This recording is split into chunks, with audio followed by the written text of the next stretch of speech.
Le Kempo, c'est un art martial, donc un art martial qui est très ancien. En Kempo, on se donne tous les moyens pour mettre l'agresseur hors d'état de nuire. Donc on utilise toutes les armes du corps, donc toutes les armes du corps, c'est-à-dire on n'a aucun interdit. Donc on utilise aussi bien les mains, donc les poings fermés, tout ce qui est technique de main ouverte, les coups de coude, les coups aussi avec les avant-bras, les techniques de pied, toutes les techniques de pied, de genoux, de coups de tête aussi. On percute toutes les cibles de l'adversaire. On utilise toutes les armes sur toutes les cibles. Donc on ne s'interdit rien du tout. Parce qu'on parle de self-défense, et en self-défense, on ne peut pas se permettre, quand on se fait agresser et qu'on en veut notre vie, de dire ça, j'ai pas le droit de le faire. Donc on utilise aussi bien les frappes, qui sont très rapides, qui s'enchaînent très vite, les clés, aussi les projections. Les caractéristiques principales du Kempo, c'est d'enchaîner des frappes très rapides, toujours logique. À chaque frappe, il y a une suivante qui se met en place. Chaque réaction de partenaire entraîne une nouvelle frappe aussi, et on ne s'arrête pas tant que tout n'est pas fini.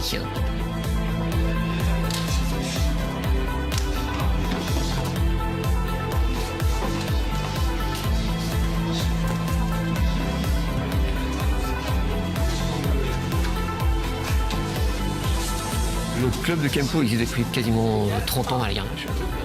Et moi j'enseigne depuis 2012. Enfin, j'ai repris le club depuis 2012. J'enseignais avant en aide des instructeurs qui étaient là.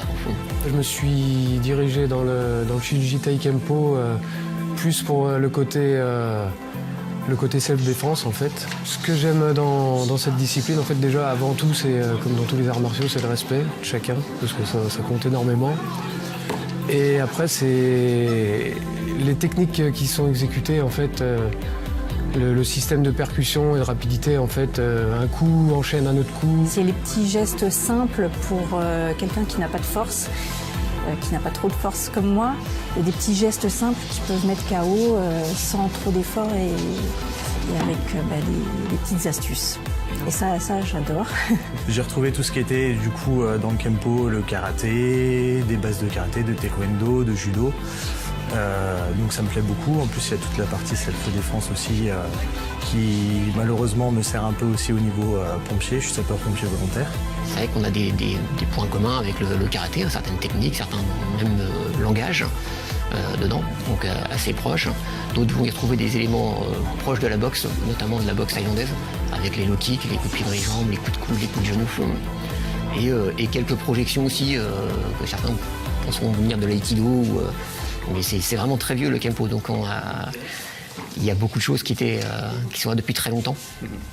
Mais on peut retrouver un peu tout ça. Et en plus, toujours pareil, le Kempo évolue, donc on n'hésite pas des fois, quand quelque chose est bien, aller le prendre aux autres pour le mettre. C'est efficace, il faut s'en inspirer.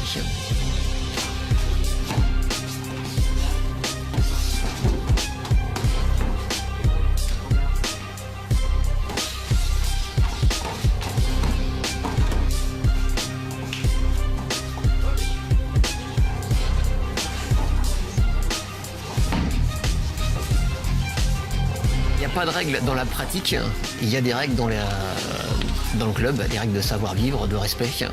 Donc chacun vient avec son envie du soir. Il y a des gens qui sont très, très durs dans leur pratique, mais chacun doit s'adapter à son partenaire tout de suite. On sait où on se dit, voilà, là si tu veux, tu peux aller un peu plus fort, voilà, là tu peux te calmer. Là tu as fait un peu trop fort, est-ce que tu pourrais calmer un peu, éviter de taper trop là parce qu'aujourd'hui j'ai mal. Voilà, il n'y a pas de... C'est pas violent à proprement dit. C'est vrai que tous les coups sont permis, mais avec notre partenaire, du coup, on arrive à se jauger l'un l'autre de façon à éviter qu'on se fasse mal inutilement. On a le droit de tout faire. On a même le droit d'improviser. Mais ça reste toujours bon enfant dans un esprit d'équipe entre amis, quoi. Il y a quand même une bonne percussion, mais il y a un juste milieu quand même. Faut pas non plus tout le monde travaille le lendemain. Faut quand même pouvoir rentrer chez soi le soir indemne, sans blessure, quoi. Ça peut arriver, hein, mais bon, après, c'est un sport de contact.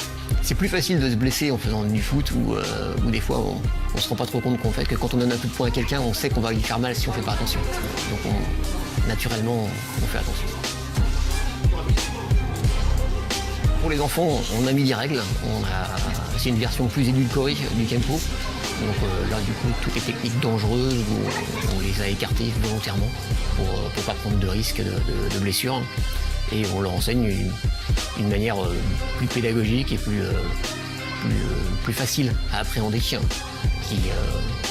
leur permet de progresser. Et au passage en cours adulte, il n'y a pas grand-chose à changer.